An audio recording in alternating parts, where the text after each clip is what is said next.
Assalamualaikum warahmatullahi wabarakatuh. Baik, teman-teman, mari langsung saja kita simak videonya. Sampai Pangeran Diponegoro pejuangnya saja cara pakai sorbannya sudah bukan Islami. Kita nggak paham fashion gitu loh. Masya Allah. Ya, akhirnya mereka punya kesan inilah Islam dengan sorban begitu. Tidak ada pemakaian sorban begitu kecuali orang Hindu, betul? Cuma kuning bajunya. Karena yang ngerti sorban ya orang Arab. Coba sih ke Arab lihat, ulama lihat, kita tahu. Di kita sorban ada yang begitu kayak orang Hindu, ada yang di pundak kayak serbet, betul kan? Begitu nggak paham. Yang tasbih Assalamualaikum Islam. Dari mana tasbih Islam? Nggak, kadang-kadang susahnya kita begini. Kita seolah-olah dia minta ilmiah. Nah, cuman kehadirannya nggak ilmiah gitu, nggak ilmiah. Kita maunya apa? Ya berhadapan lah, berhadapan. Bawa Quran sama-sama, bawa hadis sama-sama, kita bahas sama-sama. Kemudian metode tafsirnya bagaimana? Jelas nanti, ketahuan siapa yang benar, siapa yang tidak. Cuman ya karena fitnah. Ya fitnah sama kayak videonya Subhan Bawazir tentang cerita sorban. Kan sorbannya gini ada, yang gini itu, yang gini sorbannya.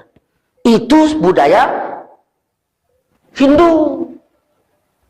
Nah, umat apa nama Wali Songo nggak kenal apa fashion apa itu katanya. Fashion apa pesong katanya. Nggak betul itu. Kalau mau nengok pakaian Islami di Arab, di Mekah sana, tak ada yang pakai sorban gini. Kayak bapak ini nggak ada di Arab sana. Nah, kan gitu itu video Subhan Bawazir. Yeah. Nah, itulah nggak ngerti. Terus dia apa? Wali Songo sorbannya dicaci, Hasyim As'ari semuanya lah pokoknya pakai sorban itu, termasuk Habib Umar yang lain-lain dicaci semua itu. Nah, jadi dia bilang, nah yang pakai kayak gini pakai tasbih Assalamualaikum kan gitu itu dalam videonya. Nah, terus bagaimana? Nah, ada lagi yang taruh celemek sini katanya. Kan gitu deh. Saya mau menjelaskan masalah yang berakal. Taruh celemek di sini. Jadi kalau ada ustadz-ustadz naruh kain sorban di sini dicelemek kata dia. Nah, kalau ditaruh sini jadi celemek, jadi Wahabi-Wahabi Mekah yang taruh sini celemek juga lah. Kan lebih parah mana itu? Maksudnya gini, bertakwalah hai kepada Allah hai orang-orang yang berakal. Tak diterima oleh dunia akal itu seperti itu. Nah, maka kita harus tahu mana akal, mana doktrin. Nah, orang Wahabi mendengar ceramah saya seperti ini, marah kali dia orang Salafi itu. Kenapa? Karena saya menyalahkan gurunya. Kan begitu. Ya sama, aku pun nonton video itu marah kali aku. Karena mencemoohkan ulama-ulamaku. Dia marah karena gurunya, ulamanya, saya marah karena ulama saya. Dah, adil, adil.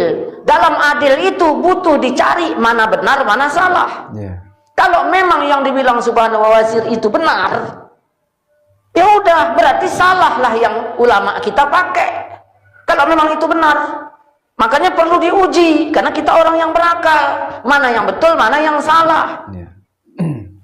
Nah, sorban itu bagaimana? Dua ada. Ini ada silangnya ini, ada ekor. Kalau ekornya ke bawah, itulah sorban Nabi. Kalau ekornya dua di atas, sorban malaikat. Waktu perang dulu, siapa yang bantu kita? Malaikat. Loh, yang mana malaikat? Tadi yang ada, kau nampak nggak ekor sorbannya dua? Nah itu sorban malaikat. Nggak ada. Malah yang begini nih kita cari beginian, malah itu yang nggak ada.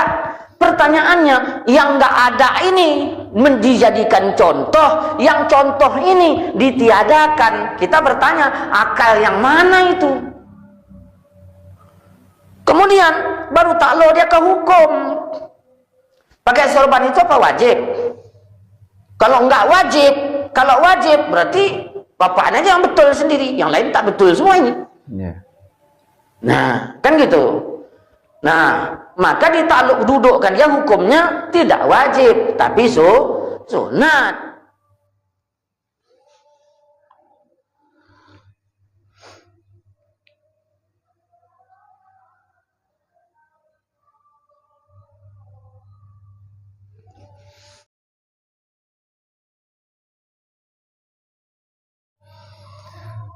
Baik teman-teman semua, barusan kita sudah menyimak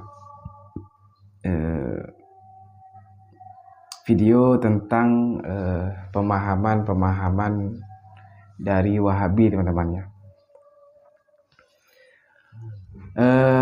Sebenarnya ini adalah video lama, teman-teman ya. Namun perlu lagi diangkat kembali agar apa? Agar Wahabi ini bisa dikatakan apa namanya? Katakanlah biar tidak seenaknya, teman-teman ya. Nah, orang yang mengatakan sorban tadi itu namanya Subhan, teman-teman ya. Subhan Bawazir namanya.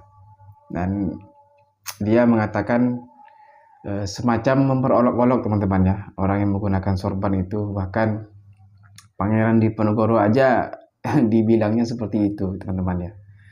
Dan juga mengenai tasbih. Nah, itu kan semacam dia apa ya, bisa bilang memperolok-olok, teman-teman ya. Nah, itu apa sih gunanya dia itu kan? Dia apa sih manfaatnya dia itu dengan mengatakan seperti itu? Tidak ada ilmunya sama sekali, teman-teman ya. Dan saya sangat disayangkan juga jamaahnya itu loh. Nah, kan kalau dia berkata seperti itu, apa manfaatnya itu loh? Kan tidak ada manfaatnya. Dan seperti yang disampaikan tadi oleh Ustadz Abi Maulana itu, ya kalau bisa, kalau memang apa namanya ya, lebih baik bertemu dan berdiskusi mengenai apa yang menjadi keyakinan para Wahabi itu. Jadi kan kelihatan nanti kan siapa yang benar, siapa tidak. Jadi seperti itu sebenarnya, teman-teman ya. Jadi memang pemahaman Wahabi ini memang agak sedikit apa, teman-teman ya, agak sedikit ekstrim mungkin. Ya kita kebanyakan sudah tahu, teman-temannya, apa itu Wahabi, bagaimana itu pemahaman dari Wahabi itu, teman-teman. Nah, bahkan sampai hal-hal yang seharusnya tidak perlu dibicarakan juga mereka membicarakannya, teman-teman. Itu kan luar biasa, teman-teman. Baik teman-teman semua, mungkin ini yang dapat saya sampaikan. Jika ada kesalahan yang saya sampaikan, mohon dimaafkan. Mudah-mudahan teman-teman video ini bisa membuka pikiran kita semua tentang pemahaman dari Wahabi, teman-teman ya. Jadi kita bisa tahu, kita bisa menjaga diri kita agar tidak terpengaruh oleh pemahaman Wahabi, teman-teman, yang mereka suka atau selalu membid'ah-bid'ahkan. Jadi seperti itu, teman-teman ya. Baik teman-teman semua, mungkin cukup sampai di sini. Terima kasih sudah menyimak video ini, mudah-mudahan bermanfaat. Dan terima kasih juga kepada teman-teman semua yang sudah mensupport channel ini. Mudah-mudahan channel ini bisa terus berkembang dan memberikan ilmu yang bermanfaat untuk kita semua. Baik teman-teman, saya akhiri. Assalamualaikum warahmatullahi wabarakatuh.